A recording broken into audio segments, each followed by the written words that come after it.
outro depósito, seis depósitos de e ahora ya tenemos hasta 60, 4 de los nuevos.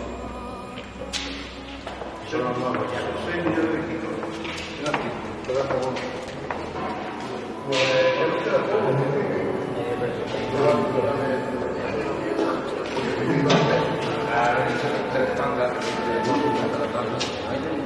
Con la idea de poder cargar de 3 puntos de carga. Llevamos aquí Capicú, de Jaén, Granada y así. Con la marca. Entonces, oportunidades. Estamos muriendo. Va decantando hasta llegar a ya todo hay retirado de lo vamos seleccionando y a nosotros de la calidad que tenemos A propósito.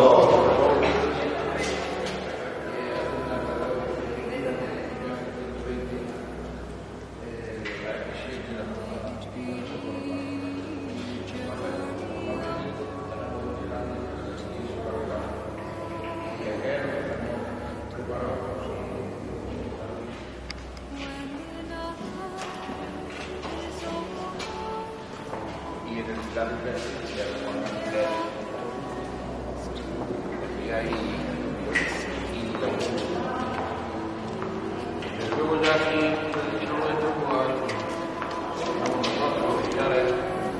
hay dos pisada yo a ver la pisada me vuelvo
casi como los futbolistas.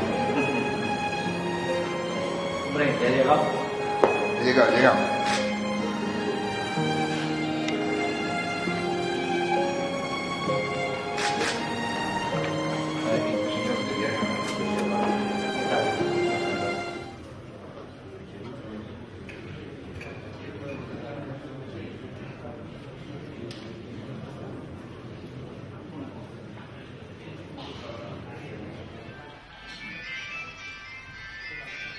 Señor Presidente, Junta Rectora, señor alcalde, concejal de Agricultura, a quien le doy la enhorabuena por el esfuerzo que ha hecho en acompañarnos aquí esta tarde, ya que está convaleciente de una gran operación que ha tenido. Y entonces, le doy las gracias, Domingo, en nombre de toda la Junta Rectora, porque creo que ha hecho un gran esfuerzo y gracias por acompañarnos. A todos ustedes, socios, socias, amigos y a cuando nos estéis acompañando aquí esta tarde, gracias a todos por vuestra asistencia, a la firma colaboradora, JAP, Piralisi, Centrifugación Alemana, Panuber, Cercampo, Juan Antonio Tello, Aires de Jaén, el excelentísimo Ayuntamiento de Villargordo, Periódico Jaén. También es un honor contar aquí con la presencia del presidente del Consejo de Administración del diario Jaén y con su director, don Juan Espejo, y Eleuterio Muñoz. Gracias por vuestra asistencia y por estar aquí esta tarde acompañándonos. A todas las firmas estas colaboradoras, darles las gracias porque sin ellas no se podía haber hecho este acto y no podíamos haber hecho esta charla, esta conferencia. Y dejo para el final a Caja Rural, porque de una manera muy especial sí le quiero dar las gracias en nombre de la Junta Rectora y en el mío propio. Porque cuando más lo hemos necesitado, como siempre, nos han abierto las puertas y han estado a la altura de las circunstancias como una entidad que se preocupa y trabaja por los agricultores y las cooperativas de la provincia. No solo lo ha hecho con nosotros, ya cuando la decadencia de Fede Oliva, cuando cayó el picao, Caja Rural estuvo ahí al frente de todas las cooperativas y de todos los socios, refinanciando deudas, préstamos de campaña que habían cobrado los socios, que no le pudieron pagar su liquidación de aceitunas y que tuvieron que hacer frente, y ahí estuvo Caja Rural también para salir al frente de esos agricultores y de esas cooperativas. Y de una manera especial, nosotros, que por segunda vez tuvimos que llamar a su puerta, y muy contentos nos la abrieron, y por fin lo que era un problema se solucionó. Las cooperativas se terminaron su obra, se financiaron bastante bien y estamos disfrutando de ellas.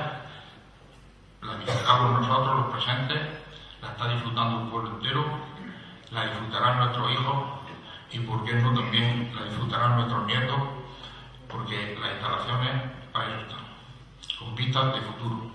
Muchísimas gracias a los directores de Caja Rural, Pepe Márquez como director comercial, y te pido, por favor, haga extensiva estas gracias a los superiores tuyos, señor Loma y Ciclón, a Ciclo, que por motivos de agenda no están hoy aquí con nosotros. Te reitero que le dé las gracias en nombre nuestro. Hoy llevamos ya tiempo queriendo hacer esta conferencia y también nos hemos tenido que ajustar a las circunstancias de la aceituna, de la cosecha de aceituna, la agenda de don César Lumbrera, porque creo que es un tema de vital importancia para todos los agricultores de Villargordo en general y de la cooperativa del Ministro de la Salud en particular.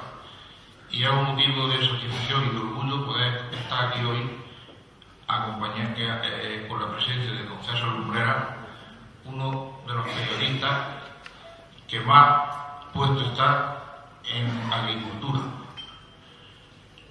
a nivel nacional y a nivel europeo.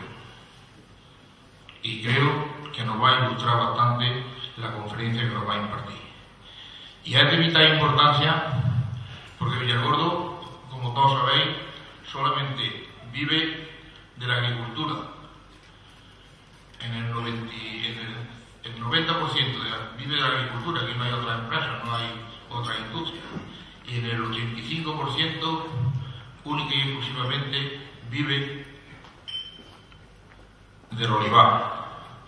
Por eso hemos creído, hemos visto conveniente que fuera don César Lumbrera el que nos diera esta conferencia de la nueva política agraria común. Pues de acuerdo, gracias a la agricultura, al olivar, en una campaña como esta, no como la del año pasado que fue un desastre, esta campaña ha sido un 187% más que la campaña anterior. Tiene una renta per cápita de alrededor de 6.000 euros, 1 millón de pesetas por habitante, solamente de la aceituna. Por eso, cuando se empezaron aquí a hacer los riegos, el tiempo es el único juez de la vida. El tiempo es el que quita y da razones y deja a cada persona en el sitio que se merece. En aquella fecha, cuando una persona cogió el timón y junto con otro grupo de jóvenes y ancianos, y no ancianos sino mayores, decidieron poner el pueblo de regadío, le decían que estaban locos, que eran unos iluminados. Pues Diego, gracias por tu presencia. El tiempo te está dando la razón y te está demostrando que no estabas loco ni eras un iluminado, sino que eras una persona totalmente cuerda. Te reitero las gracias por tu presencia, Diego. También quiero agradecer la presencia de mi colega Felipe Delgado Bermúdez, amigo desde que empezamos a estudiar, desde que empezamos bachiller, terminamos la carrera juntos, fuimos al paro juntos, trabajamos juntos y seguimos trabajando en el aceite los dos juntos. Muchísimas gracias, Felipe.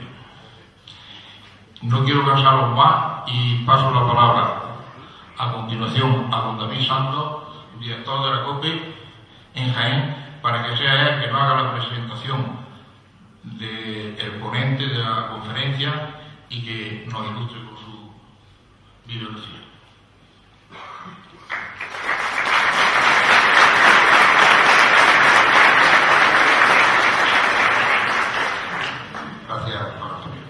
Buenas tardes a todos, señores y señoras, autoridades, amigos, cooperativistas, patrocinadores.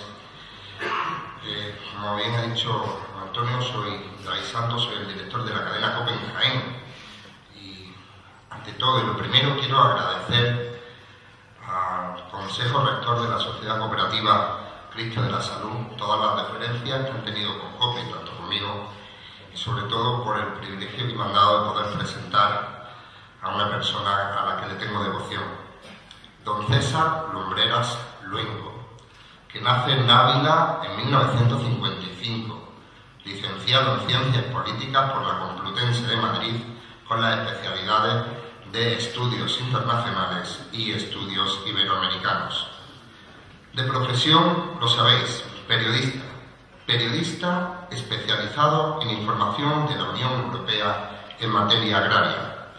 Su currículum profesional podemos destacar labores de colaborador, redactor y columnista en los principales diarios españoles, destacando especialmente que él fue el fundador y director de la edición española de Agroeuropa desde 1986.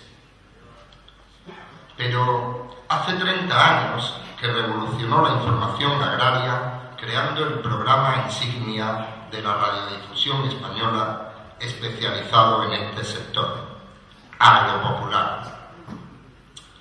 Agropopular lleva las ondas desde 1984 y podemos decir que hace 30 años que los agricultores españoles ya no tienen que asomarse a la ventana los sábados pensando en su cosecha.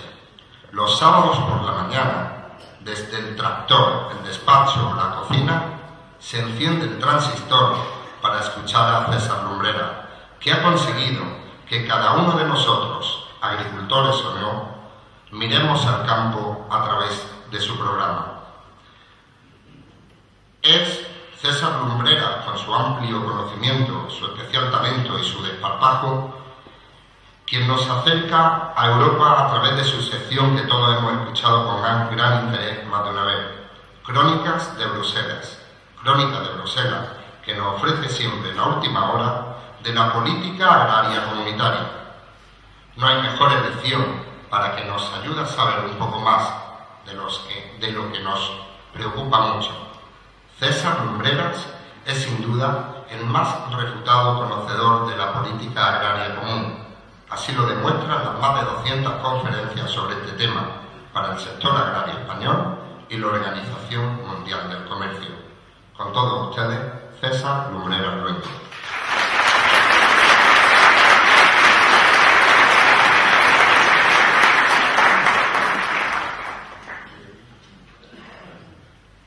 Muy buenas, ahora se oye. Muy buenas tardes a todos, gracias por haber hecho un alto en el camino en sus actividades y haberse acercado hasta aquí para escuchar lo que yo tengo que contar. Gracias, David. No sé si esta presentación no te va a costar el puesto, porque has empleado con irreverencia la palabra devoción.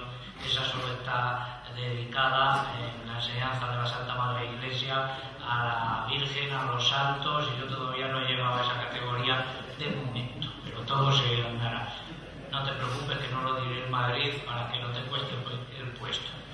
Y gracias a los miembros de la cooperativa y sobre todo a Juan Antonio, que se ha pasado tiempo persiguiéndome hasta que hemos logrado encontrar una fecha para que yo estuviese aquí. Por supuesto, gracias también a todos los patrocinadores que han hecho posible esta conferencia. Y después del capítulo de agradecimientos, pues vamos a ir entrando en materia.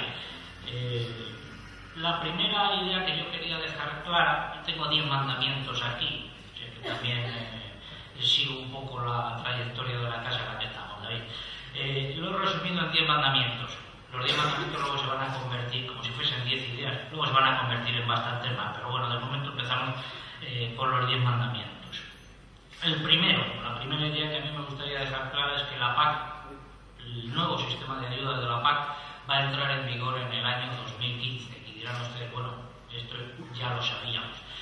Bueno, lo sabíamos, pero a lo mejor no se han dado ustedes cuenta de los problemas que ha habido hasta hace prácticamente 3 semanas en las que la entrada en vigor del nuevo sistema de ayudas de la PAC en 2015 ha estado en el aire. ¿Y por qué ha estado en el aire? Pues porque el Parlamento Europeo no daba su aprobación a los llamados actos delegados que ha presentado la Comisión Europea. Los actos delegados son las normas de aplicación del nuevo sistema de ayudas. Y eso no los aprobó el Parlamento Europeo hasta el lunes santo. Es más, como se acababa el mandato del Parlamento Europeo, si no se llegan a aprobar ese día, probablemente no, seguro que hubiese habido que retrasar la entrada en vigor del nuevo sistema de ayudas de la PAC hasta el año 2016. Eso ha estado en el alero, aunque ha pasado bastante desapercibido. Y eso nos lleva a la segunda idea que yo quería dejar clara hoy, a manera de introducción. Nos lleva al papel del Parlamento Europeo. Hay elecciones al Parlamento Europeo el 25 de mayo. Por supuesto que pueden hacer ustedes lo que quieran. Ir a votar, no ir a votar, votar en blanco, votar a quien les dé la real gana. Pero que sepan ustedes que desde la entrada en vigor del Tratado de Lisboa, el Parlamento Europeo manda y manda mucho. Hasta ahora, cada vez que se iba a votar en las elecciones al Parlamento Europeo, bueno, pues el Parlamento Europeo pintaba lo que pintaba, más bien bastante poco. Pero desde la entrada en vigor del Tratado de Lisboa hace unos años, el Parlamento Europeo manda mucho.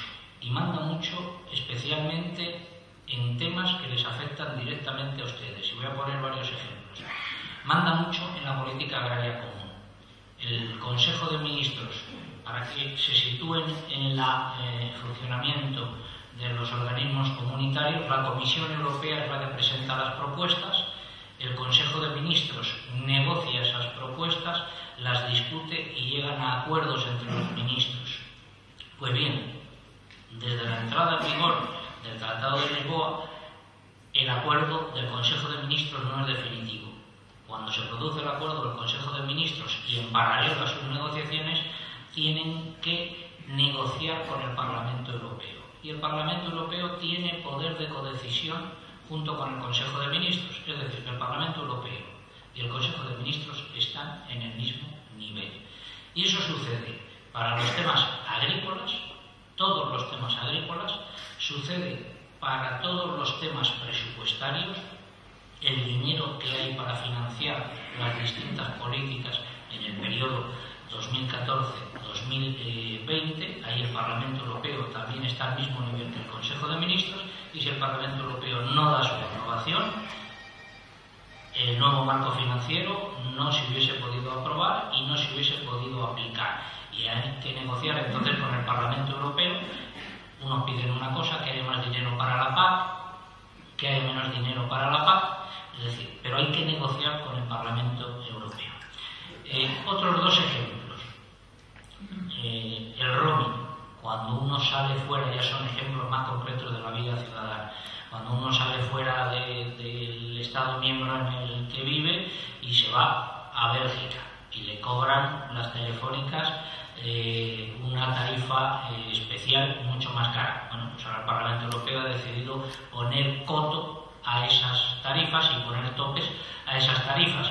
Otra cuestión que acaba de decidir en el último pleno, poner topes a las comisiones que las entidades financieras pueden cobrar por las tarjetas de crédito. Todo esto lo decide el Parlamento Europeo. Son solamente unos ejemplos para que ustedes se den cuenta de que en las próximas elecciones al Parlamento Europeo, que son las primeras que se celebran desde que entró en vigor el Tratado de Lisboa, el voto es muy importante, no como anteriormente.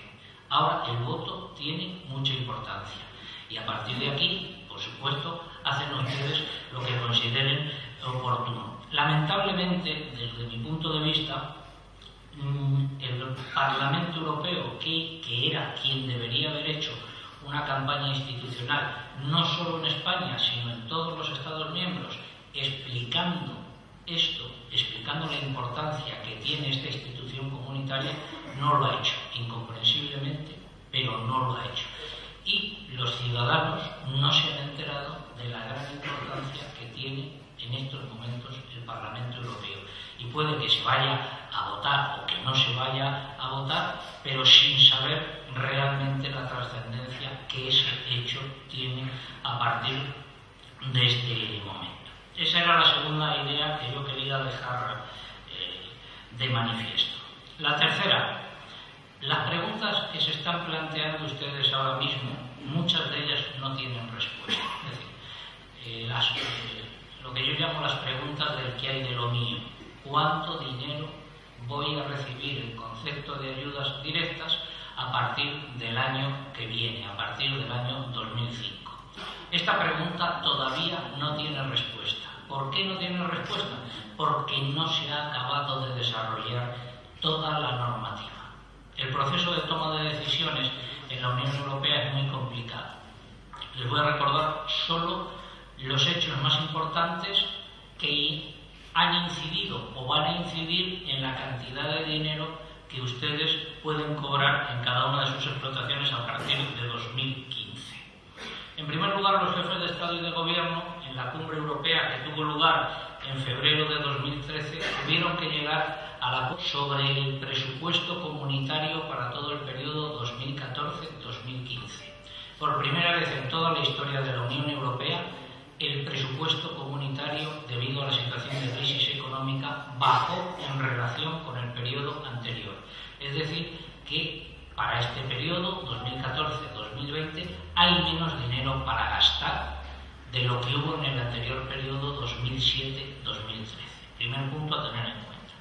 Segundo punto, si hay menos dinero para gastar con carácter global, lo lógico es que también hubiese menos dinero para financiar la política agraria común. Y así es.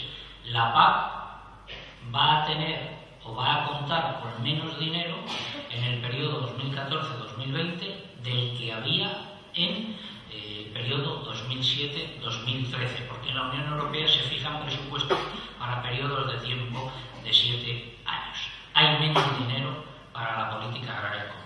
Esto es lo que se decidió en la Cumbre Europea de febrero de 2013. Después de esto, y mientras se negociaba con el Parlamento Europeo, los ministros de Agricultura de la Unión Europea alcanzaron un acuerdo sobre la reforma de la política agraria común en el mes de junio del año pasado.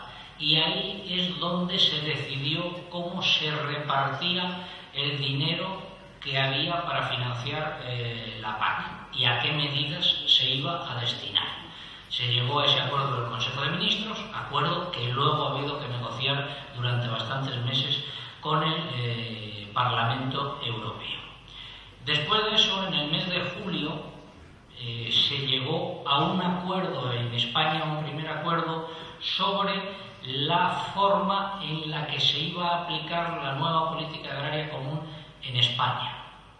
Se deja mucha libertad, la Unión Europea, en el acuerdo del Consejo de Ministros, ha dejado mucha libertad a los Estados miembros para que apliquen de una manera o de otra algunas de las medidas incluidas en la reforma de la política agraria común. Pues bien, en julio del año pasado se llegó a un primer acuerdo y en enero de este año se llegó a otro acuerdo entre las comunidades autónomas y el Ministerio de Agricultura.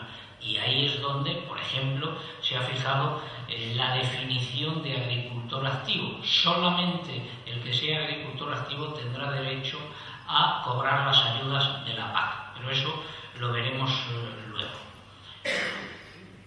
Ahora, ¿qué es lo que falta después de todo esto? Pues faltaba que la Comisión Europea presentase sus propuestas de actos delegados, que el Consejo de Ministros lo aprobase, que el Parlamento Europeo lo aprobase, cosa que sucedió, como he dicho antes, en el lunes santo, y ahora nos encontramos con que en España el Fondo Español de Garantía Agraria, el FEGA, tiene que decidir cuáles son las comarcas agrarias que existen en España. Cuando hablo de comarcas, van a ser comarcas agronómicas, no van a ser comarcas geográficas.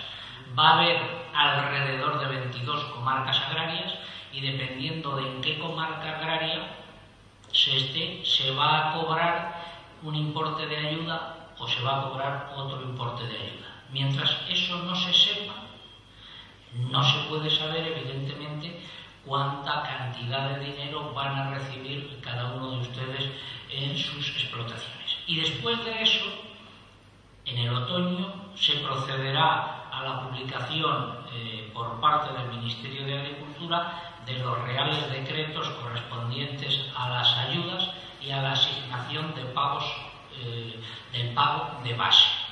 Este es el proceso que queda por hacer.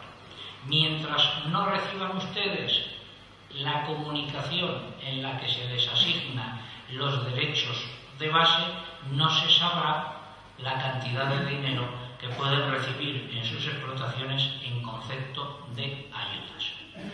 ¿Qué es lo que pasa con esta reforma de la PAC y con el acuerdo, con los distintos acuerdos que se han alcanzado? ¿En qué se traduce como idea general? Pues se traduce en lo siguiente: el pago único por explotación, que es el instrumento a través del que recibían ustedes las ayudas hasta ahora, se va a sustituir por otro instrumento que se llama pago de base, que se complementa con una serie de ayudas complementarias. Dicho de otra manera, cambia el reparto de las ayudas y el sistema de distribución de las ayudas que había hasta ahora. Y será un milagro que ustedes, a partir de 2015, reciban la misma cantidad de dinero en sus explotaciones en concepto de ayudas directas que recibían hasta ahora. Podrán recibir más, será difícil, o podrán recibir algo menos, que será lo más probable. pero la misma cantidad es muy difícil que reciban la misma cantidad que estaban recibiendo hasta ahora. ¿Y en qué me baso para decir esto? Pues me baso en lo siguiente, que hay una nueva distribución de las ayudas directas y ustedes hasta ahora percibían el pago único por explotación, la principal ayuda directa. España va a recibir globalmente aproximadamente en el periodo 2015-2020 la misma cantidad de dinero cada año para ayudas directas que recibía hasta ahora. Y se han establecido una serie de mecanismos para evitar que haya mucha transferencia de dinero de unas explotaciones a otras y limitar esos cambios, esas transferencias de dinero. Pero alguna transferencia de dinero de una explotación a otra sí que va a haber. Pago único por explotación se sustituye por el pago de base y por las ayudas complementarias. ¿Cómo se calcula esto? Pues imagínense ustedes, y es tan solo un ejemplo, no lo tomen al pie de la letra, pero es para expresarlo de forma gráfica. Imagínense ustedes que hasta ahora venían recibiendo en su explotación 10.000 euros en concepto de ayudas directas, que los pagaban mediante el pago único por explotación. Esos 10.000 euros ahora se distribuyen de la siguiente manera. Hay una parte que va al pago de base. ¿Cuánta es esa parte? Vamos a hacer el cálculo al revés. De los 10.000 euros, 3.000 euros son una ayuda complementaria que se pagará en función de lo que se llama el reverdecimiento. Es decir, estará vinculada a que ustedes cumplan con una serie de prácticas medioambientales más respetuosas. Y eso se pagará si cumplen con esas normas. Si no cumplen con esas normas, esos 3.000 euros no los recibirían, ¿vale? Prácticamente casi todos ustedes aquí van a cumplir con esas normas. Después, se ha decidido destinar a ayudas acopladas y vinculadas a la producción para determinados sectores 1.200 de esos euros. Hay que ir restando. 3.000, 1.200. Ese dinero solo lo van a percibir, se hace una bolsa con ello, y solo lo van a percibir determinados agricultores y ganaderos, los que estén en sectores de vacuno de engorde, de vaca nodriza, de ovino, caprino, vacuno de leche, remolacha azucarera, arroz, tomate para industria, frutos de cáscara y algarrobas, cultivos proteicos y legumbres de calidad. Por lo tanto, el aceite de oliva no está ahí. Esos 1.200 euros que se destinan a ayudas acopladas no lo recibirán. Y luego hay un 2% que se destina a un pago complementario para los jóvenes agricultores, es decir, para que los jóvenes agricultores tengan una ayuda especial. En resumidas cuentas, que si empezamos a restar, nos encontramos con que de los 10.000 euros, 3.000 euros van en función de que se cumplan ustedes las medidas del reverdecimiento de la PAC. 1.200 euros percibirían si estuviesen en alguno de los sectores con derecho a recibir ayudas acopladas que no están, y un 2%, 200 euros, que se destinarán a los jóvenes agricultores. Si hacemos la suma de todo eso, queda que para el pago de base que sustituye al pago único por explotación quedan aproximadamente 5.600 euros. Por eso digo e insisto que hay un nuevo reparto de las ayudas y que hay que tener en cuenta todo esto. Esto luego hay que combinarlo con otra serie de factores. ¿En qué región, en qué comarca agraria queden ustedes? ¿Cuál es el porcentaje que se fije para esa comarca en cuestión? Con lo cual hay una serie de factores correctores. Pero con ello lo que intento explicarles es que el pago único por explotación, sistema vigente actualmente, no se traslada automáticamente al nuevo esquema, que es el pago base más las ayudas acopladas. Y esto lo deben tener ustedes en cuenta. Todo esto es lo que se tiene en cuenta cuando a ustedes les calculen los derechos que les van a corresponder. Derechos a pago de base que sustituirán a los derechos de pago único por explotación. Y luego estará el dinero correspondiente, como he dicho, a las ayudas complementarias que recibirán o no recibirán dependiendo de los casos. Ese es el nuevo sistema de distribución de ayudas que yo creo que ha pasado bastante desapercibido y que no se ha contado o no se ha explicado lo suficiente. De todas formas, no se vuelvan de la cabeza porque les van a dar a ustedes hecho la cantidad de dinero y la cantidad de derechos que les corresponden, se lo van a dar hecho cuando les asignen los derechos a pago de base en los próximos meses. Ese es un poco el calendario que queda. Primera cita, conocer en junio los planes de regionalización y en qué comarca agraria quedan su explotación, y en segundo lugar esperar al otoño cuando se produzca la asignación de los derechos de pago de base que sustituirán al pago único por explotación. Esta es, en líneas generales, lo más importante de la reforma de la política agraria común, junto con otra cuestión, que es quién puede recibir las ayudas. Pues puede recibir las ayudas aquel que sea considerado agricultor activo. Hasta ahora no se establecía esta figura, no existía esta figura. ¿En qué consiste esta figura o quién va a ser agricultor activo? Pues va a ser aquel que reciba ayudas de la PAC, pero aquel que tenga otros ingresos diferentes a las ayudas de la PAC. Un ejemplo, se considera si alguien, su único ingreso agrario son las ayudas de la PAC, ese no será agricultor activo. Es decir, para ser agricultor activo hay que vender, por poner un ejemplo, hay que vender la aceituna y tener unos ingresos agrarios que sean diferentes a las ayudas de la PAC.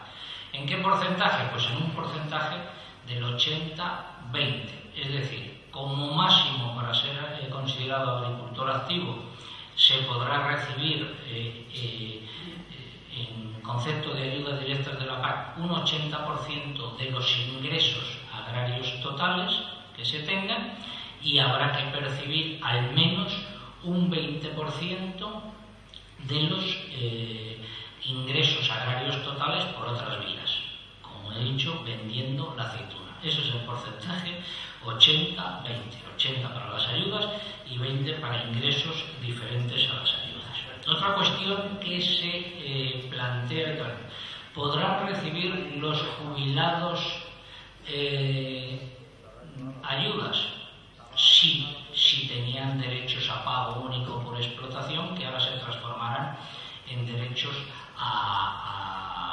en derechos de pago de base. Los jubilados sí podrán recibir ayudas directas de la PAC. No se les elimina del sistema, siempre y cuando cumplan otra serie de requisitos, que eso ya los marca la legislación, no de la política agraria común, sino de la seguridad social. Es decir, no se pueden tener más de determinada cantidad de tener ingresos por encima de una cantidad determinada, porque entonces te reducen la pensión, pero eso vale para ingresos de la PAC o para ingresos procedentes del capital inmobiliario o para otro tipo de ingresos. Pero en principio los agricultores, los jubilados sí pueden recibir ayudas de la PAC siempre y cuando cumplan los otros requisitos que se establecen, que establece la seguridad social. Ese es un elemento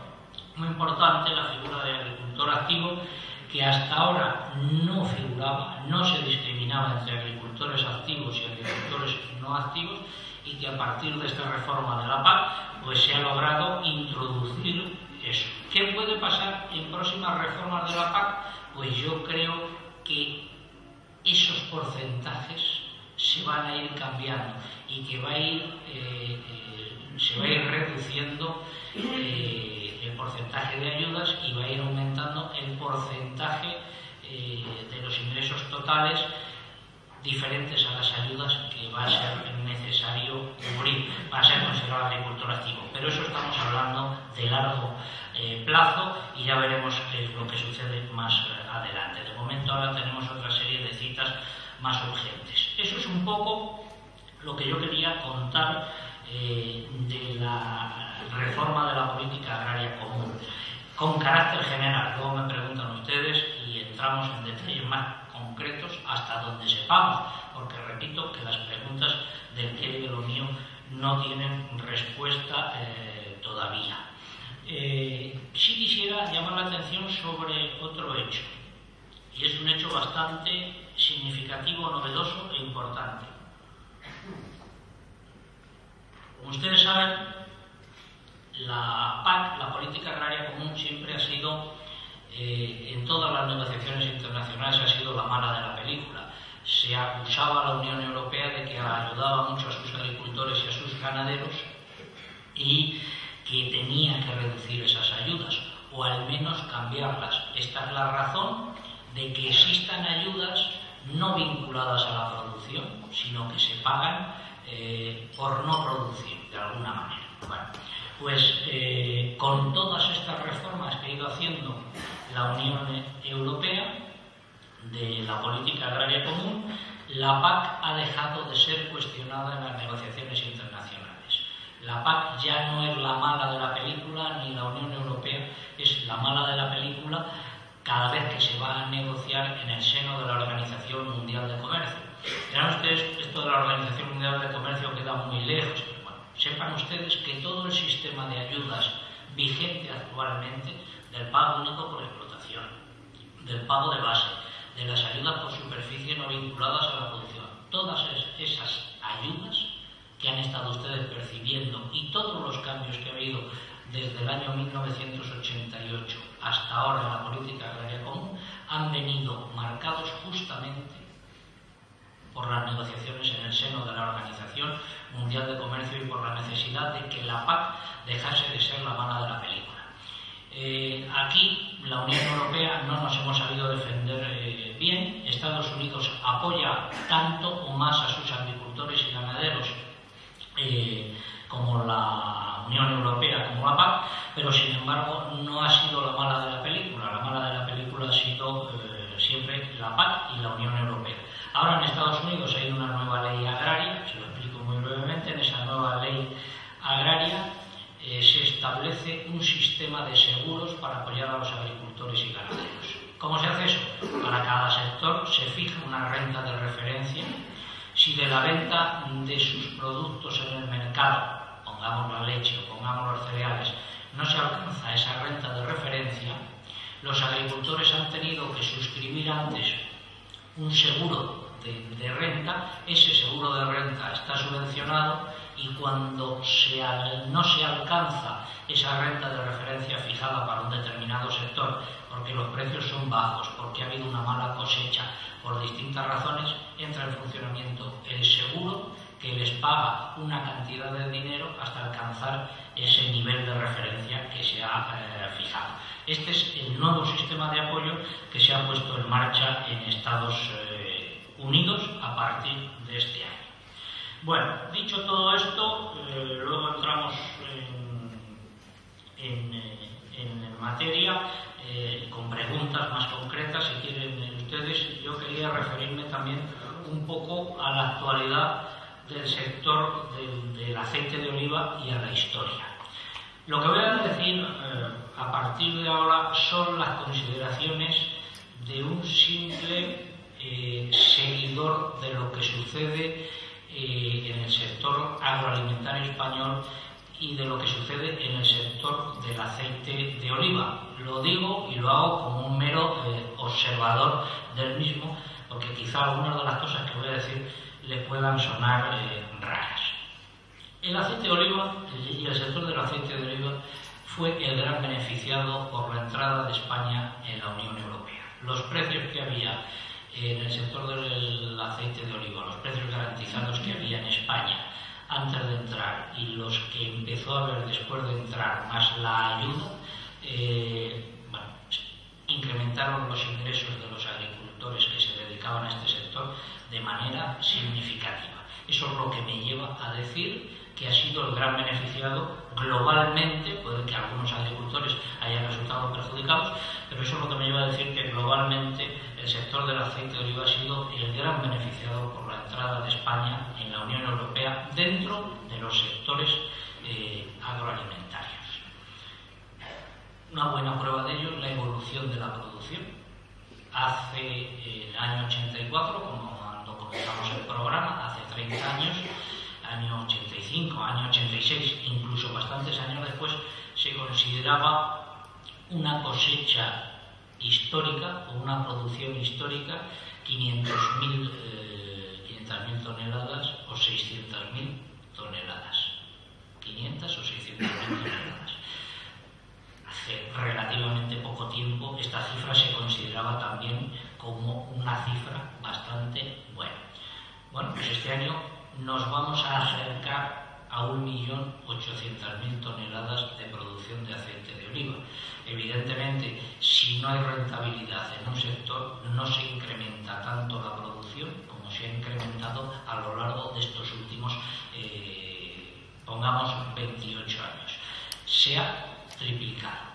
Y este es un hecho que está ahí. Hemos pasado de producciones récord de 500, 600.000 toneladas a producciones récord de 1.800.000 toneladas. Si allá hacemos la media, nos encontramos con que la producción media también se ha más que triplicado.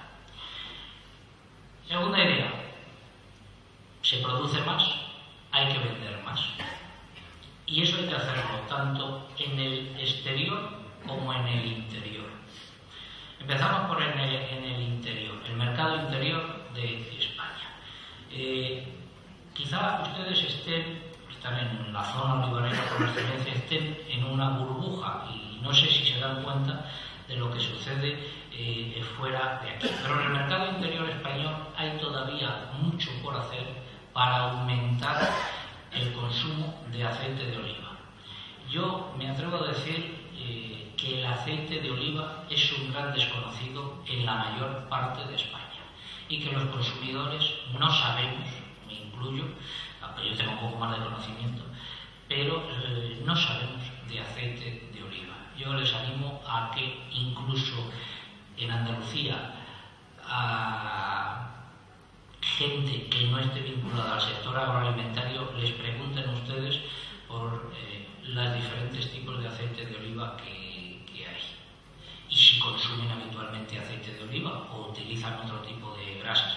Se van a encontrar con bastantes sorpresas. No les van a saber decir prácticamente. Bueno, voy a contar una anécdota. En Santiago de Compostela, hace 3 años, en el mejor restaurante pongamos uno de los 3 mejores de Santiago de Compostela, pedí una ensalada. Y entonces pedí que me trajesen un aceite de oliva y me dijeron: sí, tenemos el mejor que hay en el mercado. Bueno, pues tráigamelo usted. Lo que me apareció allí fue, y no lo digo en detrimento de la marca que voy a citar, digo simplemente lo que me sucedió, me trajeron Carbonel de 0,4 y yo le respondí, este es un aceite muy correcto, pero está muy lejos de ser el mejor aceite de oliva. Para empezar, no es siquiera un aceite de oliva virgen extra. Bueno, esto llamé al dueño del restaurante, que era el que me había presentado el aceite, y dije: mire usted, esto no es así, esto es otra cosa, este es un aceite correcto, pero no es un aceite virgen extra. Respuesta: ¿y qué es un aceite virgen extra? Esto no me ha sucedido en Bruselas, esto me ha sucedido en España, en Santiago de Compostela, y por una persona que en teoría, en la práctica está en el mundo de la restauración. Hablar en Galicia de aceite de oliva pues es tener que explicarlo todo, pero hablar en Castilla y León de aceite de oliva es tener que explicarlo todo. Por eso digo que en España queda mucho camino por recorrer para explicar lo que es el aceite de oliva y los diferentes tipos de aceite de oliva que existen. Y el sector debe ser consciente de eso y empezar a explicarlo.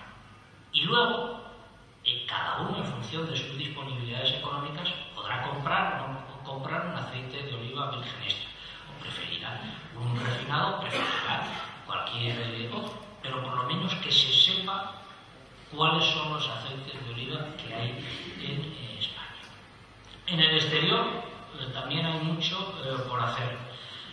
Para empezar, en los mercados exteriores hay que convencer a los que utilizan otras grasas vegetales o animales de que se cambien al aceite de oliva. Y eso es bastante complicado y bastante difícil, porque alguien que desde niño le han educado utilizando grasa animal como la mantequilla, no se cambia de un día para otro al aceite de oliva.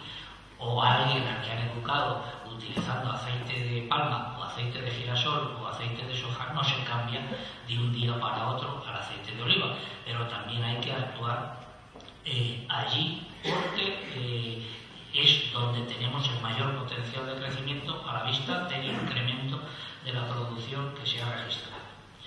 Otra consideración, el dinero está en la producción, sí, pero sobre todo está en la comercialización. Con lo cual, o los agricultores productores de aceite de oliva participan cada vez más en el proceso de comercialización del aceite de oliva, o no se beneficiarán de ese proceso de creación de valor añadido. Ya sé que se me puede decir aquello de zapatero a tus zapatos, los que sepan producir, que se dediquen a producir, y los que sepan comercializar, que se dediquen a comercializar, que es bastante difícil. Y quien me diga eso tendrá razón. Yo también argumentaré que el dinero está sobre todo en el proceso de comercialización y que, en mi opinión, y que hay que participar todo lo que se pueda hacer, todo lo que se pueda en ese proceso de comercialización. Y luego el asunto de óleo, que está de actualidad. Antes de eso toca hacer examen de conciencia por parte de todos de otro hecho que a mí siempre me ha llamado la atención. ¿Cómo es posible que Jaén, teniendo aproximadamente, sin ánimo de ser exacto, la cuarta parte de la producción mundial de aceite de oliva y más de la mitad de la producción española, no haya sido capaz de influir más en los precios que hay en el mercado mundial de aceite de oliva? Aquí hay un problema sobre el que habrá que reflexionar, fundamentalmente todos los que estén vinculados alrededor del mundo del aceite de oliva en esta provincia. Ya por último, el asunto de óleo. El asunto de óleo que ha tenido en los medios de comunicación bastante presencia durante los últimos tiempos.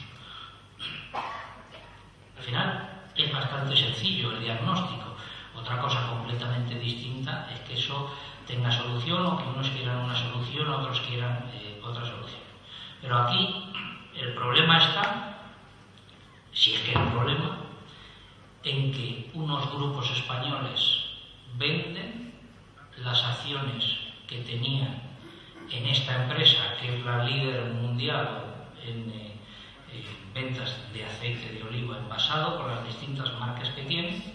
Repito, unos grupos españoles venden, y no ha habido hasta el momento ningún grupo español que haya querido o haya podido comprar lo que otros grupos españoles estaban vendiendo.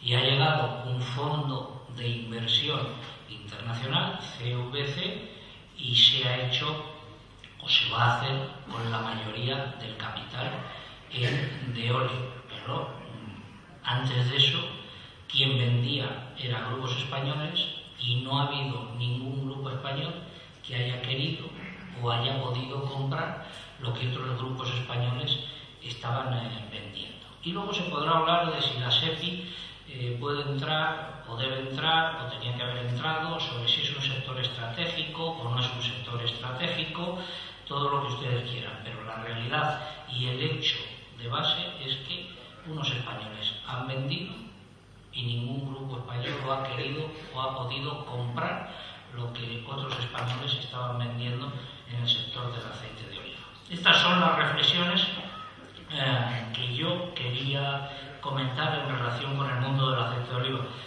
Estas últimas reflexiones a título simplemente de observador, y si quieren abrimos un debate sobre todo ello. Volviendo a la reforma de la política agraria común, y ya para finalizar, quédense ustedes, si se tienen que quedar con algo, quédense con dos ideas. Una que a mí me preocupa mucho, que son la importancia que tienen las elecciones al Parlamento Europeo, las próximas elecciones al Parlamento Europeo, que inciden, que el voto que vayan a depositar o a no depositar tiene una repercusión directa o va a tener una repercusión directa sobre su actividad como agricultores y ganaderos. Y dos, que les van a cambiar el sistema por el que llega el dinero que hasta ahora recibían en concepto de ayudas directas de la política agraria común, que el pago único por explotación se sustituirá por el pago de base, pero que el dinero del pago único por explotación no se traslada automáticamente al pago de base. Muchas gracias.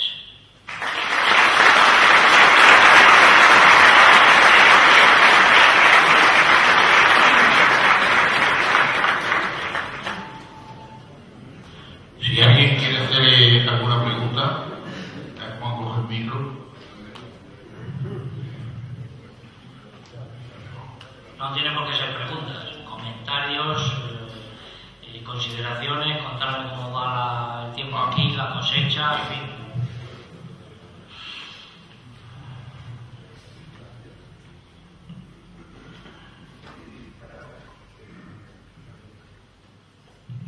Bueno, muchas gracias, profesor. A usted le temo, ha tomado muchas notas. Ilustración, sí. Dos preguntillas quería hacerle. ¿Serán ayudas complementarias lo que hasta ahora han sido ayudas psicológicas? Submedida 3. Y la segunda y última pregunta es que cuando se habla de que la explotación tiene que estar registrada, ¿qué registro será necesario para el ayuda? Muchas gracias. ¿Usted no tiene la explotación registrada?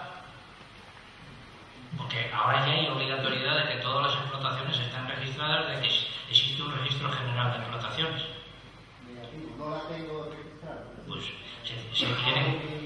Mi petición PAC esencialmente, y estoy con la ayuda ecológica desde hace 10 años. La ayuda ecológica se la paga la Junta de Andalucía. Eso lo hay que hablar con la Junta de Andalucía a ver qué decisión toman ellos al respecto. No le puedo contestar yo ahora esa pregunta, entonces yo si quiere me llevo la pregunta y intentaré averiguar en la Junta de Andalucía qué es lo que van a hacer en lo que respecta a la ayuda ecológica. Pero la ayuda ecológica no es lo mismo que los criterios medioambientales que tienen ustedes que respetar. Sí es verdad que toda explotación que esté catalogada como ecológica ya se da por hecho que cumple los requisitos medioambientales y por lo tanto automáticamente tendrá derecho a percibir ese 30% de la ayuda que se vincula al reverdecimiento de la vaca, a lo que se llama reverdecimiento de la vaca. Eso es lo que respecta a las ayudas ecológicas. Y lo otro, todas las explotaciones tienen que estar registradas, hay un registro de explotación y eso debe tramitarlo usted, pedir la información en la cooperativa o ante la oficina correspondiente de la Junta de Andalucía.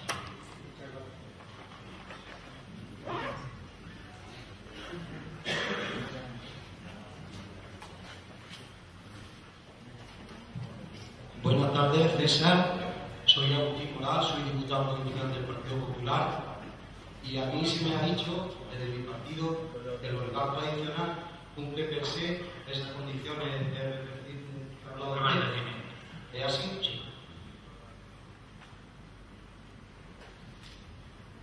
Más preguntas. Don César,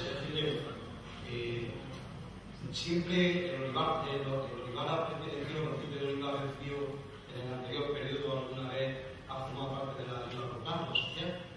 No. ¿Les han dado bien el argumentario?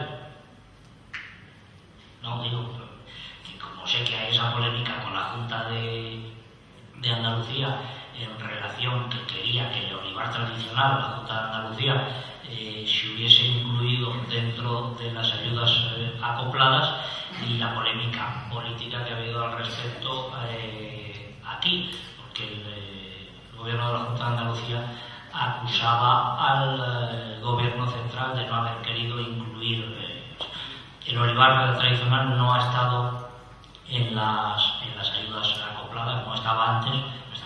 Aquí la posibilidad que a mí se me ocurre, vamos a ver, el dinero que se destina a las ayudas acopladas, esto no es como un chicle que se va estirando, hay el dinero que hay. La ganadería, que aquí yo entiendo que hablar de ganadería pues sobra poco porque prácticamente no hay ganadería, pero la ganadería supone prácticamente la mitad de la producción final agraria de la Unión Europea, un poquito menos. Es decir, que la ganadería es lo mismo que agricultura en términos. Sin embargo, cuando la Comisión Europea presentó su propuesta sobre la reforma de la política agraria común, la ganadería no se decía nada. La ganadería era la gran olvidada. Es como si no existiese. Entonces se estableció este sistema de las ayudas acopladas y se sugirió a los Estados miembros que utilizasen esas ayudas acopladas para apoyar a la ganadería, a la que prácticamente no se concedía ningún tipo de apoyo dentro de la política agraria común. Y en España es lo que se ha hecho, concentrar, la mayor parte de las ayudas acopladas sobre los sectores ganaderos. Salida para el olivar tradicional, ¿no? La Junta de Andalucía tiene, como el resto de las comunidades autónomas, sus planes de desarrollo rural que incluya al olivar tradicional dentro de, o que haga unos planes específicos para el olivar tradicional en el que se paguen una serie de ayudas complementarias al olivar tradicional con cargo a los planes de desarrollo rural, que para eso están también. Pues la tasa plana no salió adelante. Con lo cual, desde ese punto de vista, se conjuró el principal peligro que había para la agricultura de Andalucía. Y desde ese punto de vista, pues hay que ver la botella medio llena, o llena. Después, había otro elemento muy perjudicial para Andalucía, que era el elemento de los planes de regionalización, de aproximación de ayudas y sobre todo de la posibilidad de ampliar la superficie con derecho a recibir ayudas. A cada país, a cada Estado miembro se le asigna una cantidad de dinero para ayudas directas. En el caso de España se ha mantenido más o menos en la misma cifra de 5.000 millones de euros, lo cual también es otro logro importante teniendo en cuenta que ha bajado el presupuesto global de la Unión Europea y ha bajado el presupuesto asignado a la política agraria común. Que en ese contexto restrictivo España haya logrado mantener la misma cantidad de dinero para la PAC es un éxito. Ahora bien, la misma cantidad de dinero para la PAC del año o del periodo 2014-2020 no tiene el mismo valor que la cantidad de dinero, que esa misma cantidad de dinero en el periodo 2007-2014, porque han subido los precios, porque ha aumentado el nivel de vida, etc. Pero, en cualquier caso, en un contexto presupuestario restrictivo, haber logrado mantener la misma cantidad de dinero, aunque valga menos, es otro éxito en la posición negociadora que ha mantenido España. Pero que se sepamos que ese dinero va a valer menos como consecuencia del índice, de la subida del índice de precios al consumo. Podría continuar desgranando más argumentos a favor y en contra. Si ahora usted me pide mi opinión, le digo que se han salvado los muebles con mucha dignidad, y que el señor Cañete le felicitaron todos sus colegas, excepto el francés, al que sentó bastante mal el acuerdo final porque consideró que el gran beneficiado era España, y le felicitó el comisario europeo. Y esos son hechos objetivos que estaban ahí. Bueno, profesora, perdón. Yo quería preguntarle si en la práctica que habrá que cumplir para acceder al complemento del reverdecimiento están en consonancia con lo que han sido las buenas prácticas ambientales del pago único, difieren. Sí, están en consonancia y se aumentan las exigencias, pero yo le pido que espere un poco de tiempo, porque justamente las diferencias más importantes que hubo entre el Parlamento Europeo y el Consejo y la Comisión Europea en los actos delegados, que es donde se explicaba todo eso,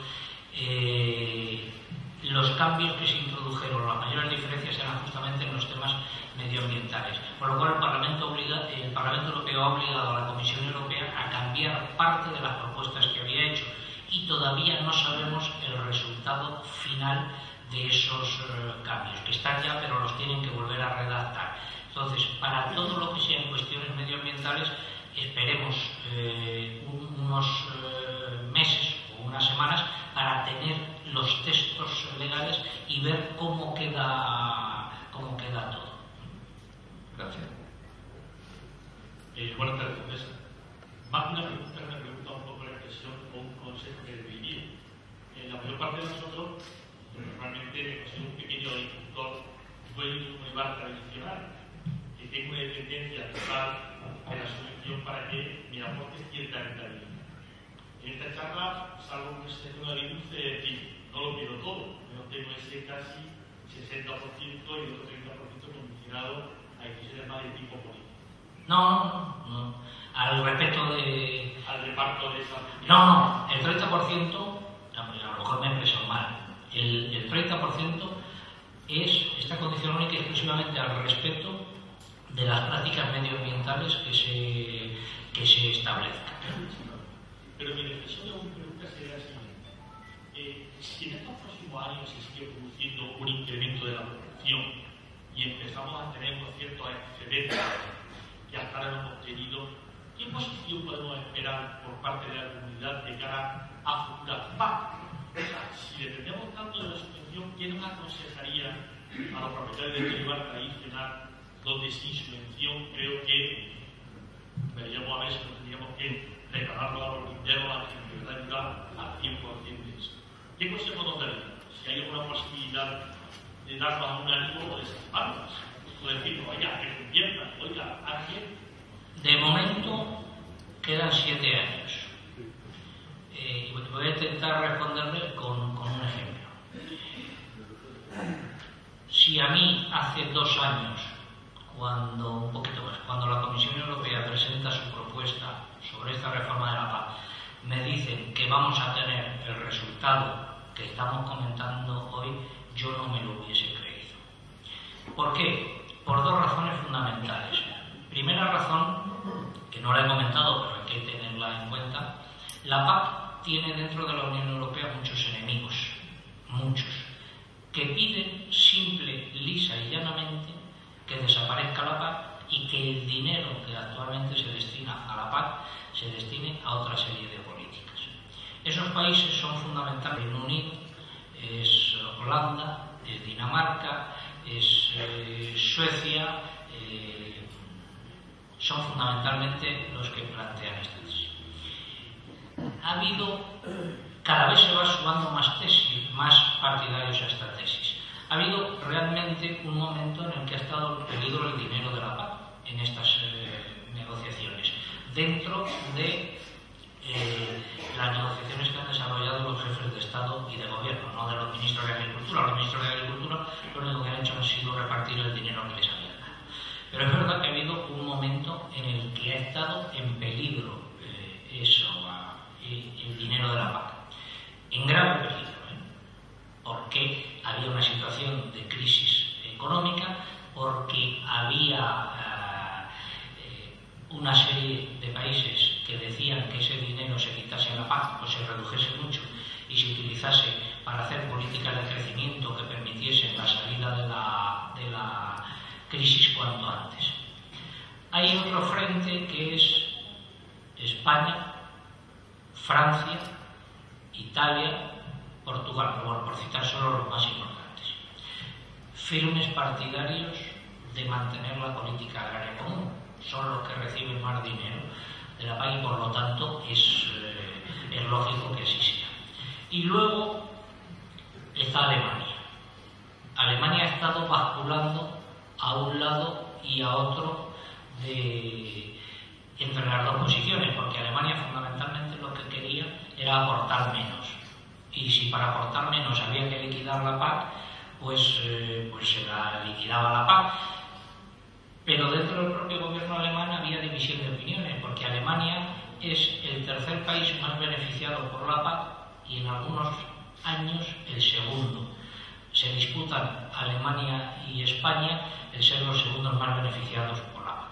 Finalmente, por un acuerdo franco-alemán, Alemania terminó basculando al lado de los que apoyaban la PAC. Pero si Alemania se hubiese decantado al otro lado, hoy estaríamos hablando de unos resultados completamente diferentes a los que se han producido.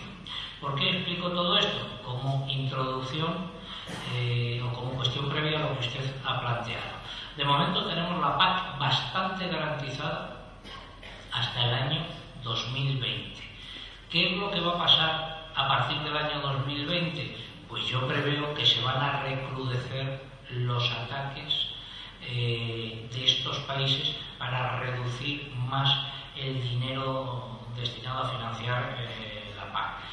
Pero estamos hablando a 7 años vista. En 7 años vista las cosas pueden cambiar mucho en un sentido o en otro. Yo no me preocuparía todavía de qué ir haciendo por si en algún momento desaparece o se reduce el dinero destinado a financiar la PAC.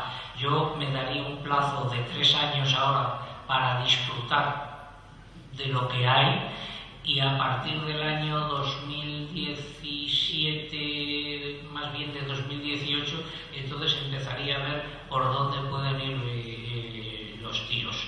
Porque si para la negociación del próximo marco financiero, que es del año 2021 al 2028, nos encontramos con un contexto económico no de crisis sino expansivo, las negociaciones se plantearán de manera diferente a como se han planteado en esta ocasión. Es decir, aquí todo cambia mucho y cambia muy deprisa. Ahora, por ejemplo, aunque es un tema que no afecta directamente aquí, en el sector de cereales están absolutamente preocupados y en el de oleaginosas, que puede repercutir algo sobre el sector del aceite de oliva, están muy preocupados con la crisis que hay en Ucrania, que es una potencia agrícola de primer orden. Claro, si no se siembra porque lo impiden las circunstancias, si hay una guerra civil abierta, que ojalá no suceda, la situación en Ucrania puede complicar mucho la situación en el mercado mundial de dos materias primas fundamentales como son los cereales y las oleaginosas, sin entrar en las consideraciones políticas que puede haber de crisis con Rusia por parte de la Unión Europea, porque Rusia acusa a la Unión Europea de estar detrás de lo que ha sucedido en Ucrania. Es decir, que hay muchos factores que van a incidir en lo que pueda suceder a partir de ese periodo de tiempo, por lo cual plantearnos la pregunta, yo entiendo su preocupación, pero sería hacer de bruja Lola y de ponerse a hacer adivinanzas en estos momentos. Una pregunta.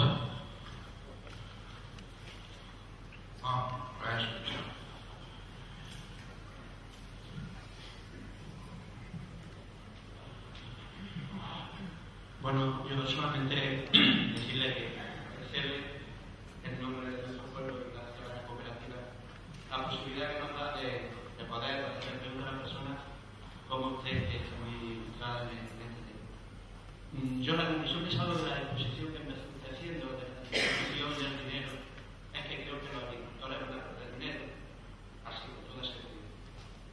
Pero yo la pregunta que le quiero hacer depende de en qué comarca quede luego y de cómo se establezcan las comarcas. Sí, pero bueno, es una cuestión. Otra cosa es, ¿qué le parece a usted el hecho de que desaparecieran en su día los mecanismos de intervención que permitían asegurar a los agricultores una rentabilidad mínima de su producto? Que como bien ha dicho, los Estados Unidos, por ejemplo, le asegura a los agricultores esa. Y por otro lado, me gustaría también que explicara lo que las cooperativas tenemos que hacer, yo también cooperativista tampoco. Creo que tienen que hacer también autocrítica en la cuestión de la comercialización. Yo creo que, como usted bien ha dicho, la rentabilidad del aceite está precisamente en que seamos capaces de participar en el proceso de comercialización. O de Sobera se van a enfadar. No, yo creo que usted que conoce muy bien, seguramente, porque yo creo que razón con una cosa. Aquí los agricultores son más niños. En los últimos años se han avanzado, no hay más que ver estas instalaciones, hay que ver mucho más el proceso de mecanización que ha habido, la rentabilidad que se le dio. En eso creo que están a la altura de los agricultores que están haciendo. Pero claro, como usted bien ha dicho, donde está el dinero es en el ¿qué se debería hacer? ¿Qué tendría que hacer la cooperativa para participar? Porque en esto lo ha habido, pero los resultados había tirando más. Mecanismos de intervención. Plantearles si los mecanismos de intervención deben volver o no deben volver es una cuestión en estos momentos que podemos discutir desde el punto de vista teórico todo lo que se quiera, pero de momento los mecanismos de intervención no van a volver. Mecanismos de intervención depende de los sectores. En determinado momento nos encontramos con que se decía que la Unión Europea y la PAC, cuando entró España, estaba construida sobre montañas de mantequilla y lagos de leche y también montañas de cereales, porque los incentivos a la producción y los mecanismos de intervención lo que habían hecho era que se habían creado unos excedentes de estos productos, fundamentalmente productos continentales, enormes. De ahí el gasto que eso suponía, unido al hecho de que en la Organización Mundial de Comercio la política agraria común era la mala de la película, fue lo que llevó a desmantelar el sistema de mecanismos de intervención.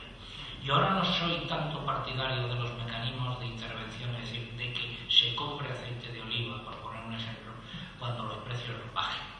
Yo ahora sería partidario de utilizar el sistema de Estados Unidos, porque si lo está utilizando Estados Unidos, oiga,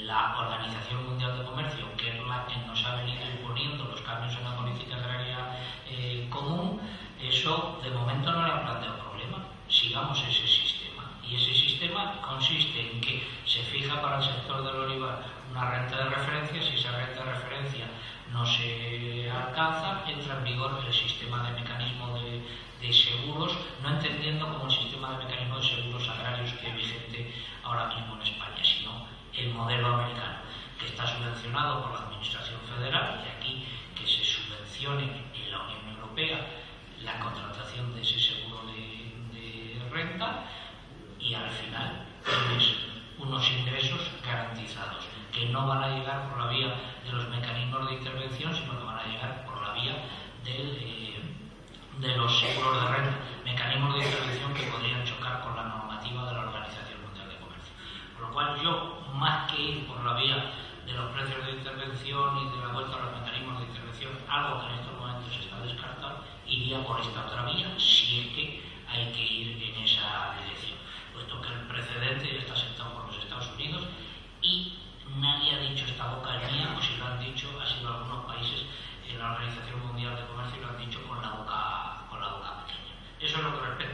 a la primera pregunta. En lo que respecta a la siguiente pregunta, pues las cooperativas, pues es un dilema. Desde el Ministerio de Agricultura, el ministro ha venido hablando durante los últimos tiempos en la necesidad de concentrar cada vez más la oferta para defender mejor los precios. ¿Eso cómo se hace? Se hace concentrando o creando cooperativas de segundo o de tercer grado. Él siempre pone un ejemplo de que aquí hay 8.000 y pico cooperativas y que esas 8.000 y pico cooperativas facturan, hablo en general, no del mundo del aceite, facturan prácticamente lo que dos cooperativas holandesas, una de carne que concentra la mayor oferta de carne y otra de leche que concentra la mayor oferta de leche. Bueno, es el camino que están defendiendo desde el Ministerio de Agricultura, pero yo no lo acabo de tener tan claro. ¿Cuál es el papel de las cooperativas? Es algo que tendrían que plantearse las propias cooperativas, y además yo creo que ese papel variaría mucho en función de los sectores en los que se trabaje, porque no es lo mismo el sector del aceite de oliva que el sector del vacuno de carne o del vacuno de leche. No tengo la solución a esa pregunta que usted me acaba de plantear y que debería ser objeto de análisis. Lo que sí tengo claro es que es necesario participar más en el proceso de comercialización. ¿Cómo hacer eso? Ahí es donde está la clave y dar con el quid de la cuestión. Sí, muy buena. Bueno, felicitarle por su exposición. Me llamo Cristóbal Gallego. Tengo varios puestos, pero ahora voy a hablar como cooperativista. Soy presidente de una cooperativa y también soy presidente del grupo GENCOP, un grupo de comercialización de aquí de la provincia. Quería hacer dos reflexiones y ver tu opinión. Una primera es que con tibieza, pero se ha tocado algo, el tema de la comercialización de la Unión Europea, y ha sido con la posibilidad de que tiene la Comisión, de caso de perturbaciones graves de mercados similares, que pueda actuar sobre, por ejemplo, sobre precios de almacenamiento privado, que es el único mecanismo que tenemos de regulación. Y luego habla una posibilidad ya que el propio sector pueda crear mecanismos, pueda trabajar sobre mecanismos, siempre limitando la actuación de competencia, y así se recoge ahora mismo en el borrador, en el reglamento, ¿no? La posibilidad de que se pueda limitar la actuación de competencia para en situaciones de perturbación grave del mercado. Claro, perturbación grave del mercado, ¿qué es? Mecanismos de almacenamiento están obsoletos, son de hace ya muchos años. Has comentado antes que las ayudas, si las actualizáramos, pues tendríamos otra visión. Pues, imagínate si habláramos del almacenamiento que se basó en el 95% del precio de intervención, ¿no? De hace ya, yo ya se me ha olvidado si son 20 años o cuánto es, ¿no?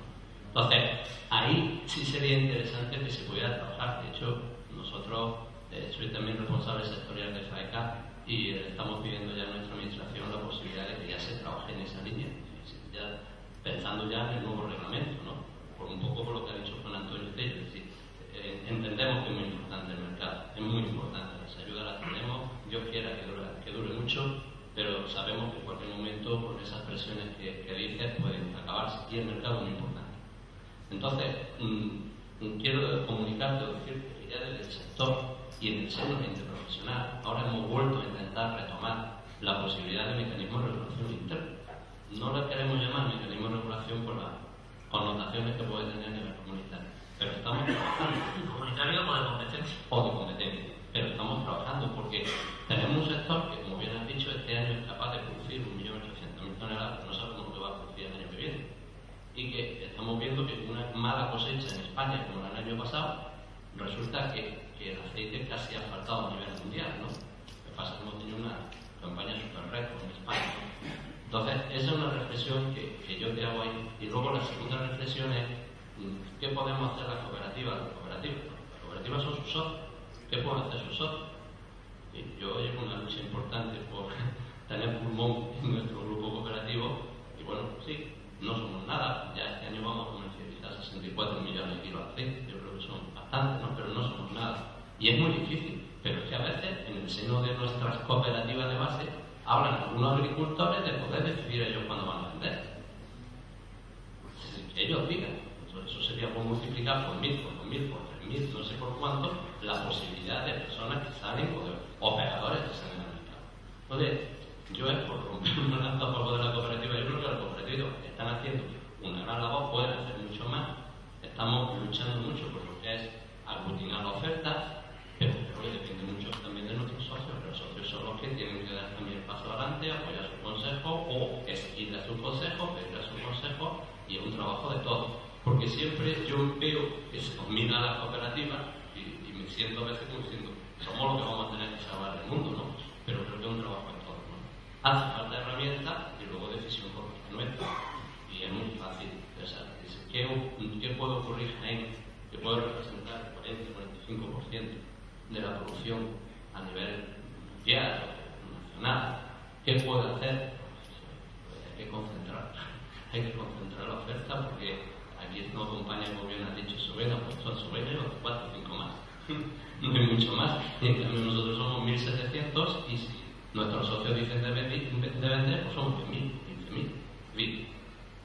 Yo creo que en esa sería la línea, y perdone que me haya extendido tanto, pero que lo someto también un poco a reflexión, los dos temas, ¿no? En lo que respecta a la segunda cuestión, es una reflexión que yo comparto en parte, y en la otra tengo mis dudas, y comparto en parte lo que decías, que al final las cooperativas son lo que sus socios quieren y que los socios deben implicarse más en el papel que tienen dentro de las cooperativas. Y en lo que planteabas de la primera cuestión, la situación de perturbación grave de mercado, se ha creado un mecanismo un instrumento nuevo dentro de la normativa comunitaria que se está perfilando ahora. Es un instrumento que está dotado con, no recuerdo ahora la cifra exacta, de millones de euros para financiar ese mecanismo de crisis, que se utilizará ese dinero en caso de que haya en distintos sectores crisis muy graves del mercado, perturbaciones muy graves del mercado. Está por definir qué es eso. Desde luego, las situaciones que hemos vivido últimamente en el mercado del aceite de oliva no creo que clasificasen a como perturbación muy grave de mercado. Lo que sí que quiero llamar la atención es sobre el hecho de que ese mecanismo se financia con dinero que os van a quitar a todos vosotros, con un poquito de dinero que van a quitar a todos los agricultores de las ayudas directas. Un pequeño porcentaje para crear la financiación de ese mecanismo. A los olivareros, a los de ceras, a todos aquellos que perciban ayudas directas. Bien, es verdad que si cada año ese mecanismo no se ha utilizado, ese dinero existe la obligación de devolverlo a sus perceptores. Va a ser la reserva de crisis que está ahí, pero que todavía está por perfilar, que se entiende por una crisis o perturbación grave del mercado y cuándo se va a poder utilizar ese dinero. Pero que de momento ya han quitado un poquito de dinero de ayudas para financiar eso. Y ahora falta perfilar que entendemos por crisis grave del mercado. Una pregunta.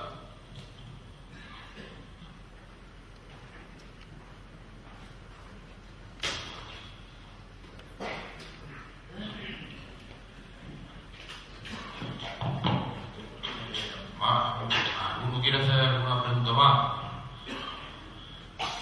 Entonces solamente queda darle las gracias a don César Frera, y el presidente de la cooperativa le va a hacer entrega de una placa para que tenga un recuerdo de esta cooperativa y de los agricultores de Villargordo en general.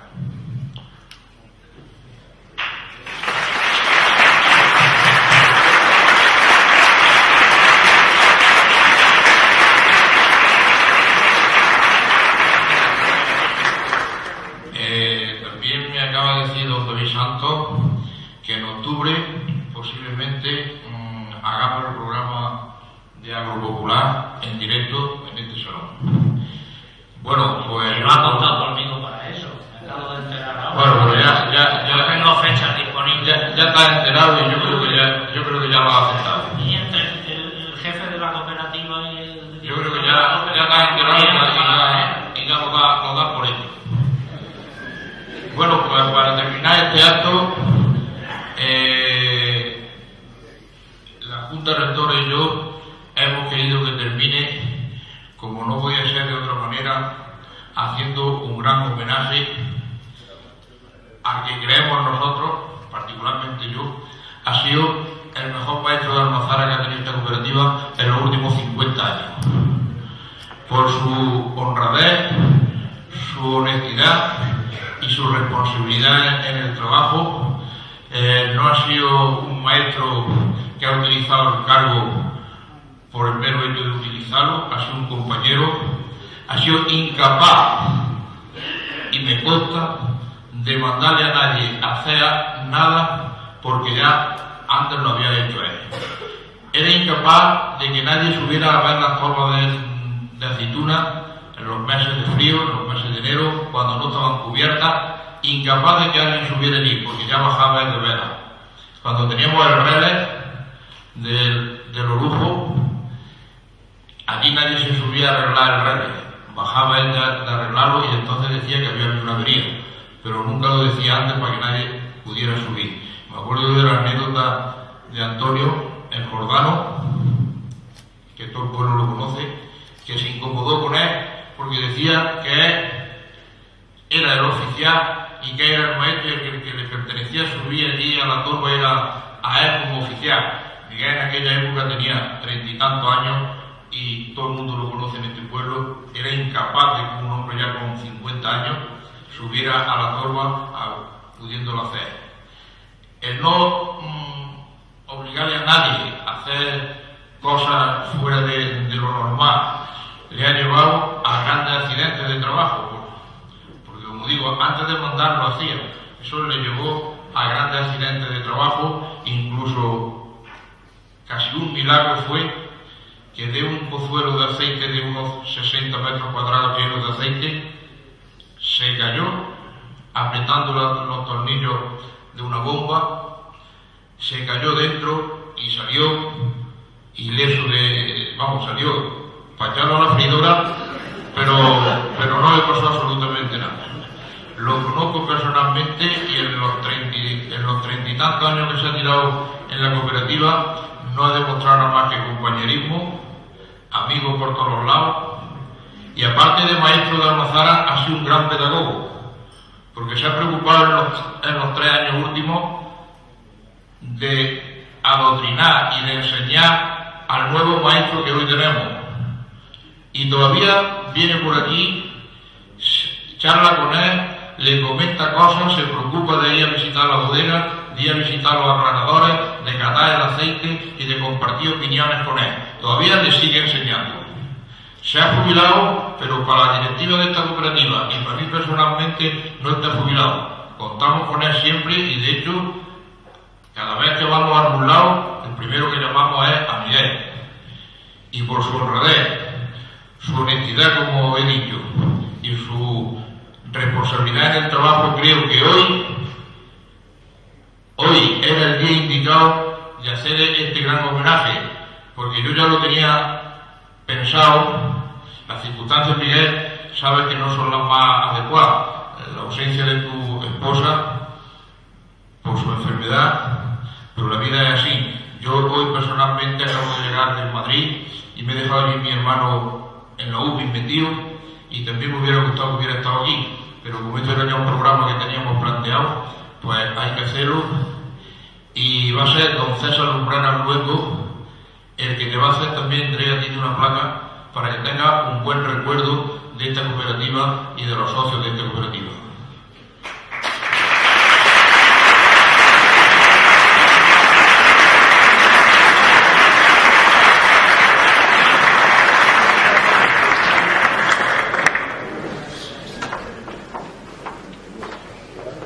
Yo creo que se podría acompañar esto con la freidora también, ¿no?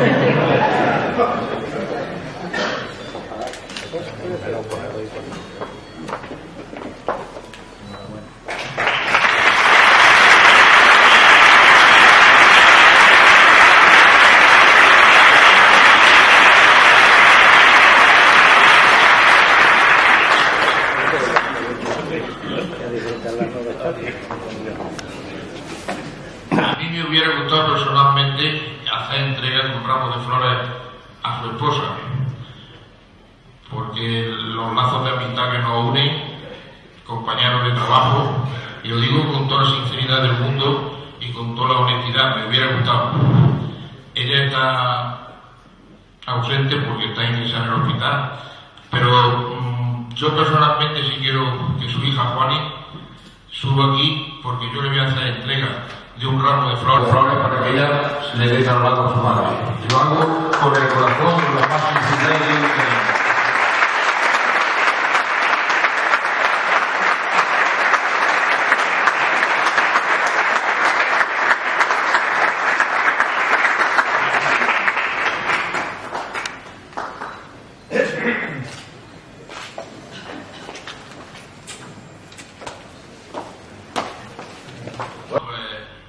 El acto se da por finalizado. Espero que haya sido del agrado de todos ustedes. Hemos procurado traer a una de las personas que más podían ilustrar sobre el tema, una de las personas que más preparadas están en el sector de Europa, de la nueva PAC y del sector del aceite de oliva. Si en algo hemos cometido algún fallo, pues nos disculpan, porque somos humanos y como humanos también podemos cometer fallos. Muchísimas gracias a todos por vuestra asistencia, y ahora pues iremos a tomar una copa la gente que se apuntó y las firmas colaboradoras. De nuevo reiterarles las gracias a todas las firmas colaboradoras que han dado lugar a que este acto se celebre.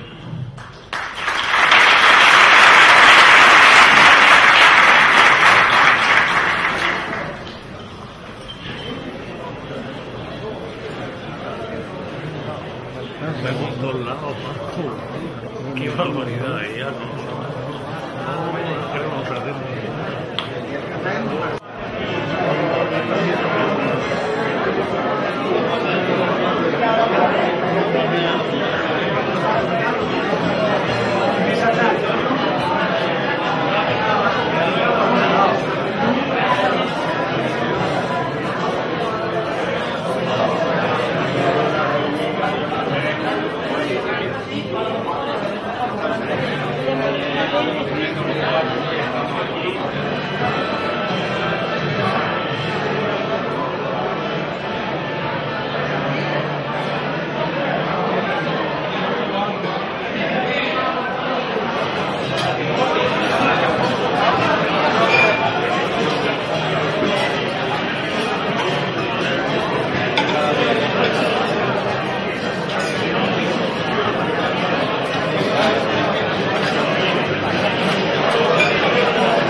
de tranquilidad de alcalde.